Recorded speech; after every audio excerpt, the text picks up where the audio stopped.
Kita mau rehat nanti jam 13.45. Ya, kesempatan berikutnya kepada penuntut umum. Yang sudah ditanya jangan lagi, suaranya pun dilembutkan. Yang penting sampai ke ahli dan bisa dia jawab, bisa kita catat semua sehingga bisa kita tarik kesimpulannya. Silakan. Terima kasih Yang Mulia.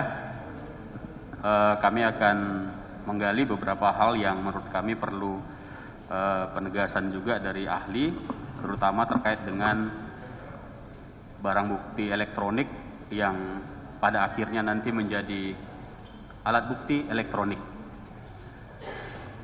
Saudara ahli, bisa saudara jelaskan bagaimana tata cara perolehan barang bukti elektronik? Contoh kasusnya, barang bukti elektronik apa yang boleh saya tahu? Misalnya handphone seperti itu. Jadi pertanyaan saya sebenarnya seperti ini. Ya. Untuk memenuhi syarat formil daripada proses penyitaan yang dilakukan oleh penyidik terhadap barang bukti elektronik, misalnya tadi seperti handphone dan seperti yang ada di dalam barang bukti di perkara ini. Baik, jadi kalau handphone disita saat pemiliknya ada, lalu akan dilakukan mobile forensik di tempat, karena software Celebrate UVET itu mobile, alias bisa dijalankan di laptop ataupun di komputer lain yang mobile, tidak hanya bisa dilakukan di laboratorium digital forensik saja. Nah, karena sifatnya mobile, si terdakwa bisa melihat proses digital forensik yang dilakukan terhadap handphone tersebut. Nah, handphone tersebut dicolokkan ke software Celebrate UVET misalnya, lalu dilakukan proses forensik imaging sampai detail, sampai lengkap, lalu di printlah laporannya yang versi software tersebut. Report hasil dari forensik digital dari Celebrate UVET, yang mana itu otomatis, alias tidak diperlukan skill tertentu, tinggal mengklik sebuah tombol report saja. Nah, dari sebuah tombol report tersebut akan bisa di print seluruh dokumen dan detail apa yang ada di komputer, apa yang ada di handphone tersebut berikut hashingnya, sesuai yang dengan kebutuhan kasus tersebut. Nah, setelah di print oleh ahli yang melakukan, itu diperlihatkan ke terdakwa dan dimasukkan sebagai dalam berita acara penyitaan, di mana yang disita adalah handphonenya ini dengan hasil forensik digital ini, dengan hashing-hashingnya ini disepakati atau dikonfirmasi di berita acara penyitaan barang bukti elektronik. Oke, jadi semua prosesnya itu disaksikan oleh para pihak? Iya, betul. Semuanya ya? Maksudnya para pihak penyidik dan ya, dari terdakwa, pihak pemilik, yang disita tadi, kemudian elektronik. penyidik, apakah tidak ada misalnya dibawa kepada suatu tempat untuk dilakukan pemeriksaan dengan alat tertentu misalnya? Bisa. Tadi kan makanya tadi saya tanya barang bukti elektroniknya jenisnya apa? Ya, tadi, ini handphone. Handphone. Yang handphone itu penjelasan saya seperti itu. Mobile Celebrate UVET bisa dilakukan mobile, bisa di mana aja. Jadi tidak bisa perlu pakai laptop, bisa pakai mobile komputer yang mobile bisa dibawa, alias terdakwa ataupun pemilik handphone tersebut bisa melihat. Jadi bisa misalnya di tempat ini juga bisa dilakukan bersama-sama ya? Bisa. Oke, terima kasih. Kemudian saya berbicara tentang produk ataupun produk yang dihasilkan dari sebuah proses digital forensik dan dihubungkan dengan pasal 5 Undang-Undang ITE. Bisa saudara sebutkan? Pasal 5 atau pasal 6 maksudnya kali ya? Pasal 5 ayat 1, ayat 2. Boleh dielaborasi tolong pasal 5 ayat 1 dan ayat 2-nya? Saya kurang hafal. Ini terkait dengan produk forensik digital, ya, yaitu yang pertama. Mestinya kalau produk di pasal 6 setahu saya. Ada kaitannya, ini terkait dengan alat bukti hukum yang sah. Ya, betul. Prosesnya itu dijelaskan di pasal 6. Prosesnya adalah harus dijamin keutuhannya tadi. Nah, dijamin keutuhannya itu toolsnya ataupun operasionalnya adalah teknik digital forensik. Ya, di situ kan ada 3 hal yang artinya dari ketentuan pasal 5 tersebut ada 3 hal produk kalau tidak salah yang dihasilkan dari sebuah proses digital forensik. Itu ada informasi elektronik, ada dokumen elektronik, dan juga ada cetakan gitu. Nah, ini hubungannya dengan produk yang dihasilkan dari sebuah proses forensik digital. Betul. Pertanyaan saya, ini tadi saksi juga, ahli juga sudah menjelaskan terkait dengan produk yang dihasilkan tadi. Artinya dalam sebuah proses digital forensik yang dilakukan oleh ahli juga dihasilkanlah sebuah produk. Tadi sudah ditanyakan juga sama penasihat hukum, makanya dia senyum-senyum sebelah sana saya lihat. Cuma saya mau penegasan saja sebenarnya terkait dengan setelah proses tadi dilakukan, kemudian dihasilkan sebuah produk, di mana produk yang dihasilkan satu berupa cetakan, tetapi tidak utuh begitu. Tetapi satu lagi berupa sebuah DVD, di mana dalam DVD tersebut menyajikan secara utuh, tetapi kita juga tidak bisa buka. Kita buka pada waktu itu ahlinya ada di sini begitu. Ya, baik. kan? Pertanyaan saya terkait dengan produk tersebut, apakah bisa juga dikatakan sebagai alat bukti hukum yang sah menurut pasal 5 Undang-Undang ITE? Baik, produk yang dimaksud JPU tadi adalah informasi elektronik, dokumen elektronik, atau hasil cetak. Iya. Benar, itu merupakan sebuah produk dari Ya, digital cukup. forensik. Itu aja yang saya Tapi produk tersebut, ya sama seperti produk pada umumnya, produk itu dapat dibuat oleh siapapun dengan teknik Ya, apapun. nanti ada pertanyaannya lagi, cukup ahli. Ya. Penuntut umum, sebentar, lebih sabar, selesai dulu dia menjawab. Ya, Ada biar pertanyaan tuntas. lanjutannya yang Ya, mulia. tunggu dulu. Ya, Silakan. tunggu saja. Yang penting kita catat kesimpulannya. Selesai dulu dia menjawab, baru ajukan pertanyaan lain. Takut lupa. Silakan, yang mulia. kalau masih ada pertanyaannya. Siap. Jadi seperti pada umumnya, semua orang bisa membuat produk dengan cara apapun. Ya. Nah, produk tersebut kebetulan dalam berupa barang bukti elektronik yang harus sah secara hukum, harus mengikuti prosedur yang ditetapkan di pasal 6-nya. Ya. Jadi, 3 produk tadi walaupun salah satunya tetap harus mengikuti cara prosedur pembuatannya, yaitu yang ditetapkan di pasal 6. Setuju. Setuju. Ahli, apakah semua barang bukti elektronik itu diperlukan digital forensik untuk dibawa menjadi bukti di pengadilan? Bukan kata kalimat saya, tetapi amanah dari Undang-Undang ITE tersebut, pasal 6. Bukan juga hasil dari keilmuan digital forensik, tidak. Tapi karena di zaman teknologi sudah mulai merambah kemana-mana, akhirnya muncullah ilmu digital forensik tersebut, muncullah standar-standar operating procedure secara internasional. Nah, itu yang menentukan bukan bukan seseorang, tetapi standar tersebut dan diratifikasi menjadi sebuah undang-undang atau peraturan di sebuah negara. Jadi menjawab pertanyaan jaksa, kalau menurut best practice saya selama ini, seluruh kasus, seluruh barang bukti elektronik, kalau mau dilakukan proses hukum yang optimal dan menjadi barang bukti yang sah, itu harus dilakukan proses digital forensik. Gitu ya. Kemudian tadi ahli juga sudah menerangkan bahwa penyidik bisa memenggal BAP sesuai dengan kebutuhannya. Koreksi saya kalau saya salah. Benar. Benar ya.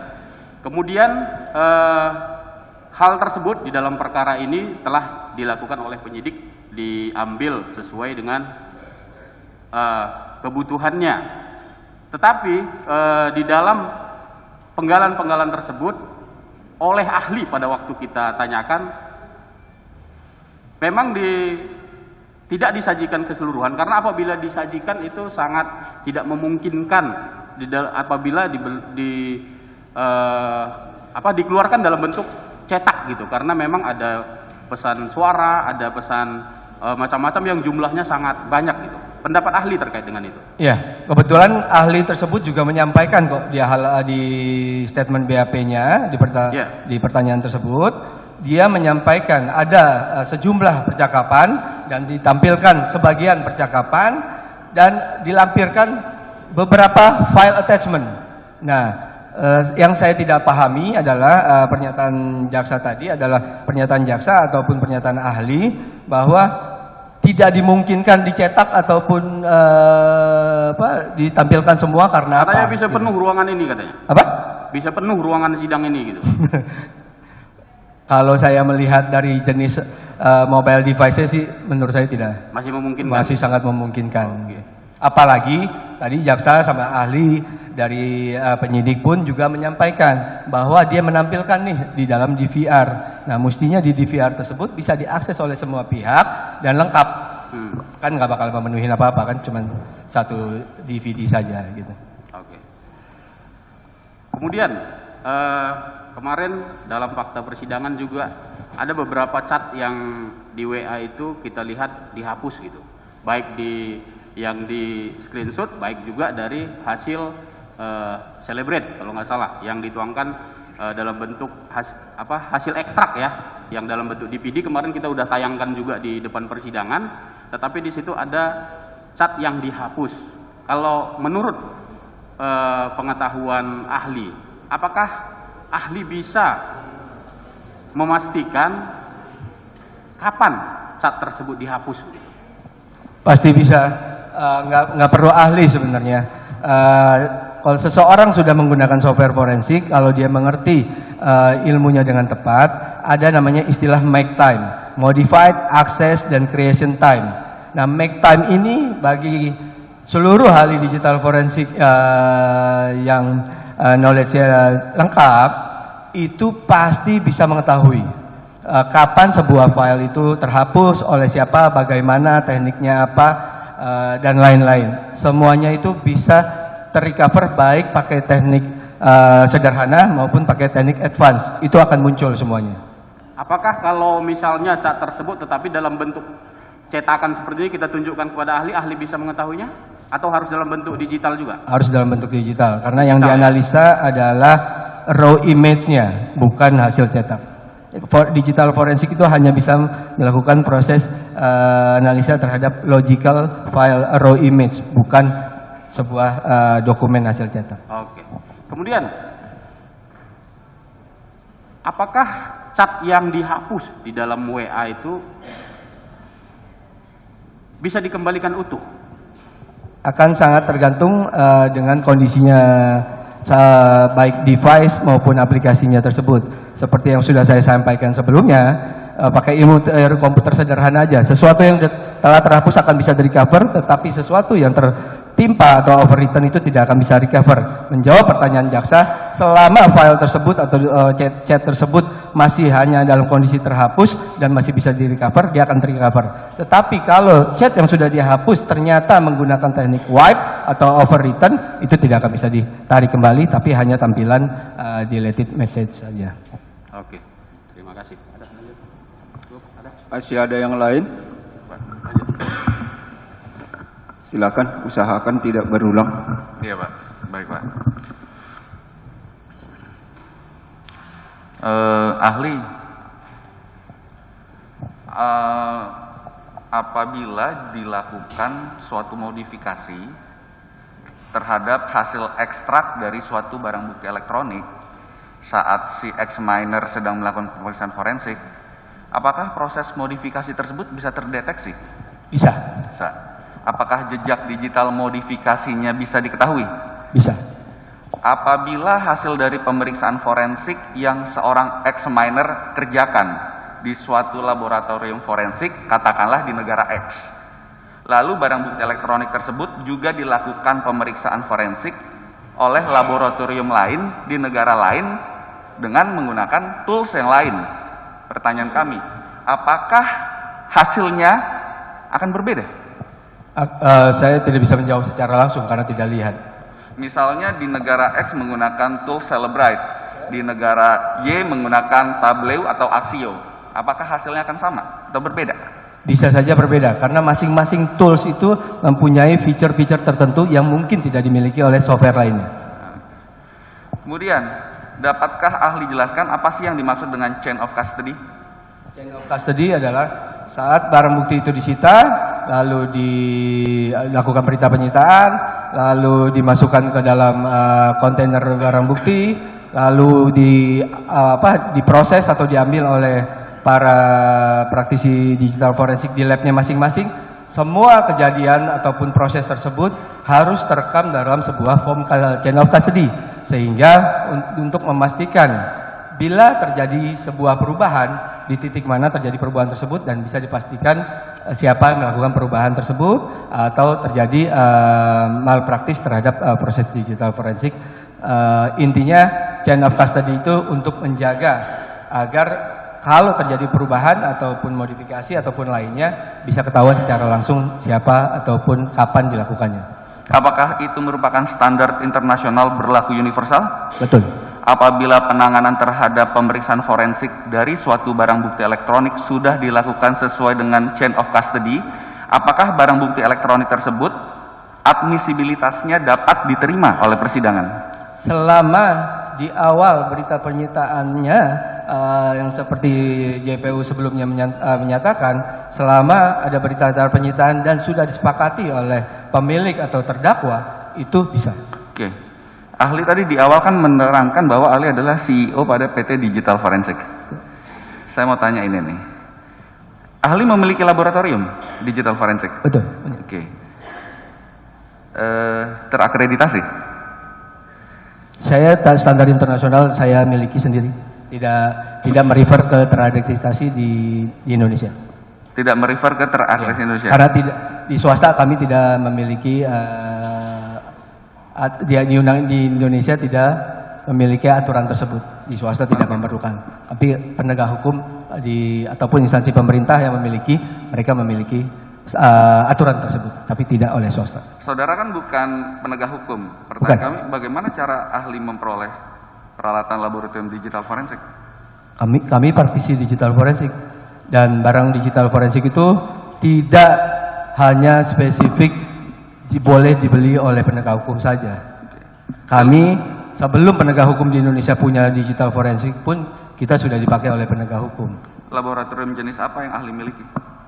Banyak, kita ada komputer forensik lab, ada mobile forensik lab, ada audio forensik lab, dan lain-lain. Tools yang ahli miliki apa? Ada Celebrite, ada FTK, ada beberapa yang open source, ada cukup banyak sih sebenarnya. Tools ahli dan laboratorium ahli sering dikalibrasi? Rutin? Yang mulia kami keberatan itu kan kendaraan Bentar, pribadi. nanti keberatannya itu saya udah bilang giliran. Tunggu saja, nanti saya beri ada keberatan tadi di keterangan ini.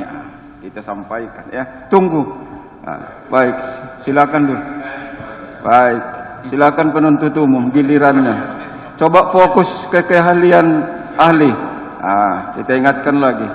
Apakah alat yang ahli miliki rutin dikalibrasi? Rutin lah. Oke. Siapa yang mengkalibrasi? Apa? Yang mengkalibrasi siapa? Apa yang Anda tanya, software yang mau ditanya dikalibrasi software apa? Apa aja, silakan tanya. Nanti saya sebutkan. Tapi rutin dikalibrasi? Rutin dikalibrasi? Rutin lah. Oke. Nah, kemudian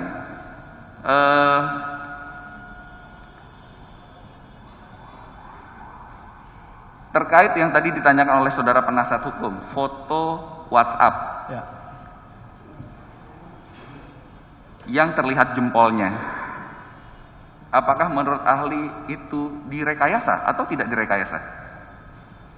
Tidak bisa menjawab secara pasti karena itu intinya prosesnya. Ahli, bukan kalau sudah jawab tidak bisa menjawab secara pasti, jangan dilanjutkan.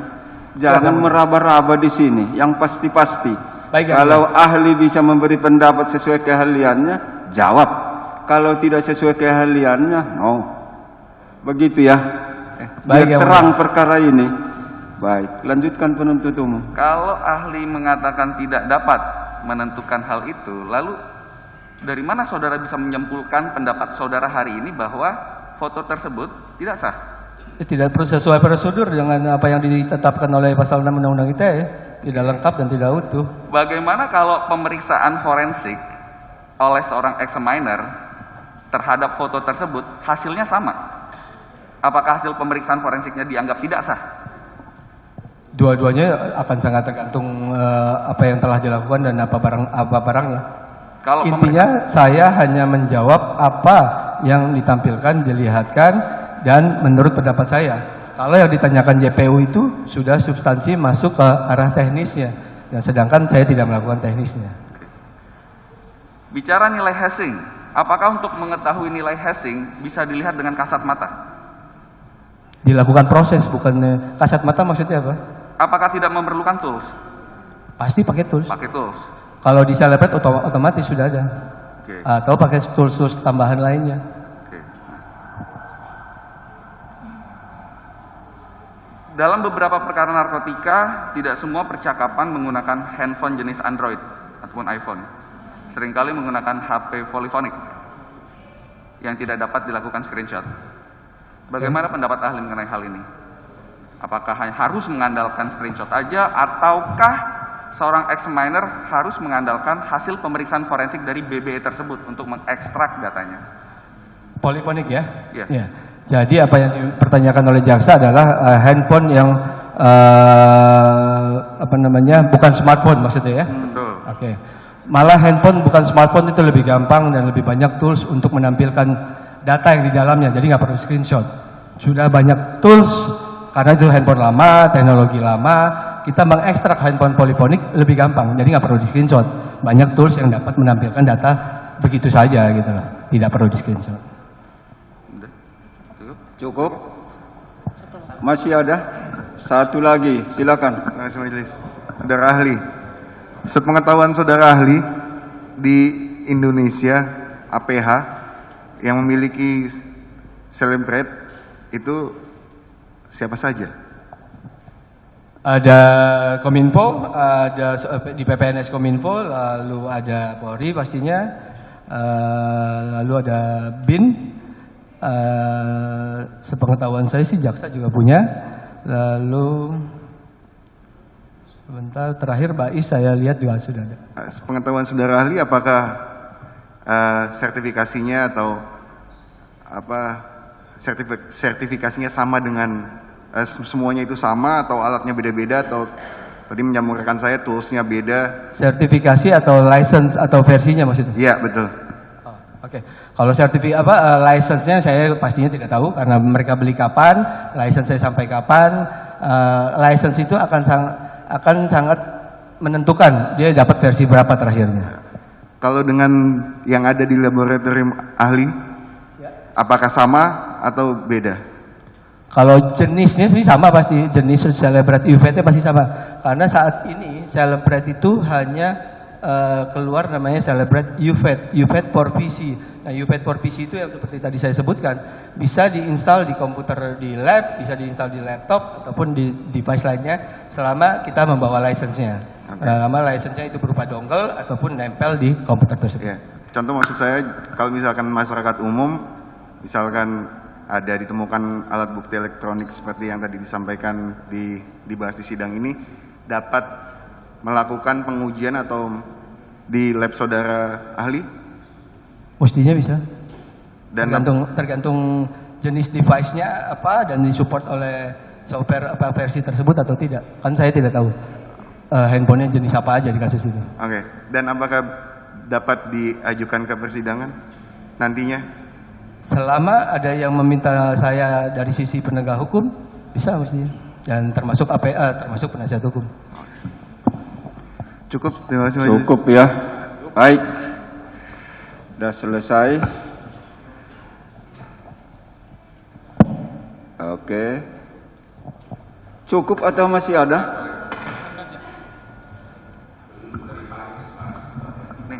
Masih ada atau sudah cukup?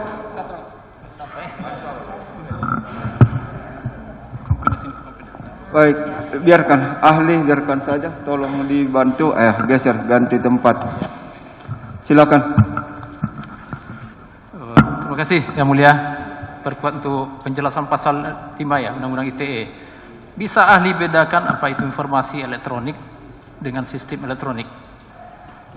Informasi elektronik adalah sebuah data ya dalam bentuk elektronik ataupun dalam bentuk digital yang di sebuah device yang bisa berupa tulisan, foto, video, gambar, audio, dan lain-lainnya. Itu informasi elektronik ya. Betul. Kalau sistem elektronik, Sistem elektronik adalah sistem yang melakukan proses integrasi terhadap mengalirnya sebuah informasi elektronik, mengalirnya sebuah dokumen elektronik, melakukan transmisi. baik, itulah lengkapnya di pasal 5 ya. Informasi elektronik bisa menjadi alat bukti kalau dan sebagai alat bukti yang diperluas ya, kalau dia bersumber dari menggunakan perangkat sistem elektronik kan? Tidak. Itu di pasal 3-nya. Informasi elektronik, dokumen elektronik. Ya, kalau Bukan, dia menggunakan tidak sistem hanya elektronik. Kalau dia menggunakan sistem elektronik kan? Tidak, menurut pendapat saya tidak. Pasal 3. Di pasal Saya bukan 3. ahli hukum, tapi Pasal- saya menerapkan. Pasal 5 ayat 3. Penuntut umum jangan terus didor saja dia. Baik yang mulia. Siap dulu jawabannya baru tanya lagi, ya. Silakan. Baik, terkait dengan ini, kalau WhatsApp itu aplikasi termasuk informasi elektronik apa sistem elektronik? Informasi dokumen elektronik. WhatsApp, Ya. apakah dia Setelah menjadi sebuah percakapan yang kita lakukan forensik, itu dokumen elektronik jadinya. kalau aplikasinya sendiri itu sistem elektronik atau informasi? Ya, aplikasinya sama operating system handphonenya sama internetnya itu sistem elektronik. Tapi yang ditampilkan oleh digital forensik, kalau di WhatsApp utamanya adalah percakapan. Tapi kalau mau dibuktikan bahwa percakapan si A dengan si B dilakukan menemukan nomor handphone sekian dan nomor handphone sekian, lalu menggunakan internet provider apa dan juga IP addressnya, nah itu baru sistem elektronik. Artinya WhatsApp adalah sistem elektronik. Di dalamnya ada informasi elektronik tadi ya. Dan dokumen elektronik. Termasuk ada tulisan, Betul. Chat. Dan bisa attachment gambar, ya. Attachment foto, berupa video. audio. Itu adalah informasi elektronik ya. Betul. Baik. Apakah di WhatsApp ini bisa juga dirubah informasi Bagaimana? elektroniknya? Apa? Apa bisa dirubah? Ya bisa. Kan saat sudah saat data tersebut nempel di handphone itu bisa diakses oleh software forensik, lalu dilakukan tampilan. Tampilannya kalau tidak dilakukan dengan prosedur yang sah, makanya ada ilmu hashing tadi. Nah, kalau tidak dilakukan yang proper atau baik itu sengaja atau tidak sengaja, data itu bisa berubah. Bisa sengaja atau tidak sengaja. Saudara bisa bedakan itu bisa dirubah atau tidak? Kalau ada sidik jari digital yang awal disepakati pertama kali, bisa. Sangat bisa. Kalau yang ditampilkan tadi bisa saudara mengetahui apa Tidak. itu dirubah atau tidak? Tidak, karena nggak ada komparasinya. Kita mau mengetahui sesuatu barang itu asli harus ada komparasinya. Yang asli itu dasarnya apa? Referensinya di situ. Baik, artinya aplikasi WhatsApp bisa menjadi sistem elektronik kalau menggunakan handphone ya? Ya. Iya.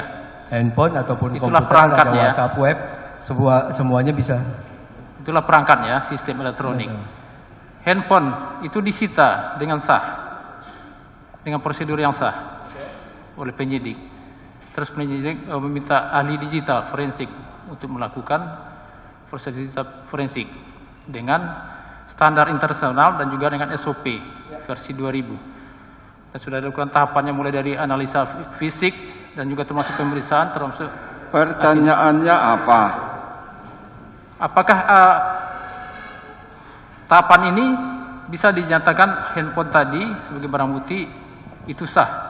Ya, kalau tahapannya seperti yang disebutkan jaksa, ya sah. Tapi kalau yang kita bahas di persidangan ini sudah saya jawab tadi. Informasi dalam handphone tersebut menghasilkan ada data berupa informasi elektronik berupa data gambar itu juga sah yang bersumber dari handphone tadi. Jadi jaksa menanyakan apa yang diasumsikan jaksa, apa yang kita bahas Bukan di persidangan. diasumsikan. Perangkatnya sistem elektroniknya kan handphone disita dengan sah. Ya kan? Di dalam handphone tadi ada informasi elektronik. Ya. Apakah itu juga sah? Sahnya dalam maksud Di situ di dalamnya kan ada informasi elektronik itu kan ada tulisan, gambar, video. ya. Intinya yang mulia, saya mau menyampaikan sebenarnya sudah cukup banyak saya jelaskan hal ini dari Baik. tadi. Intinya bukan apa yang disampaikan oleh jaksa tadi. Intinya kan kita membahas apa yang terjadi dalam persidangan ini. Nah, kalau yang ditanya jaksa tadi, ini kasus lain, asumsi baru, data lain, atau apa maksudnya? Bukan kasus lain. Ini terkait dengan persidangan kita. Kasus lain. Terkait dengan persidangan kita perkara ini. Tolong dijelaskan, saya kurang. Sebentar kalau begitu. Penuntut umum, coba siapkan pertanyaan yang gamblang. Kalau ada narasinya dulu di awal, Si dokumen hasil. diminta pendapat dari ahli nih. Tapi saya ingatkan, kalau sudah jelasnya, misalnya sebagai adigium, sebagai teori yang sudah tertera dalam undang-undang, tentu kita tidak perlu minta pendapat. Nah, yang perlu minta pendapat itu untuk kejelasan tentang fakta yang ingin kita gali. Silakan.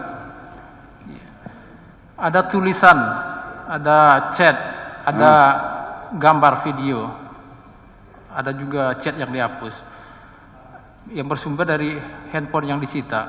Apakah ini termasuk alat bukti elektronik yang sebagai data informasi elektronik? Betul. Betul, itu jawabannya. Cukup, Ada lagi? cukup yang mulia. Terima Cukup kasih. seluruhnya? Ya, cukup dari penuntut umum. Baik, silakan satu. Jelas saja, karena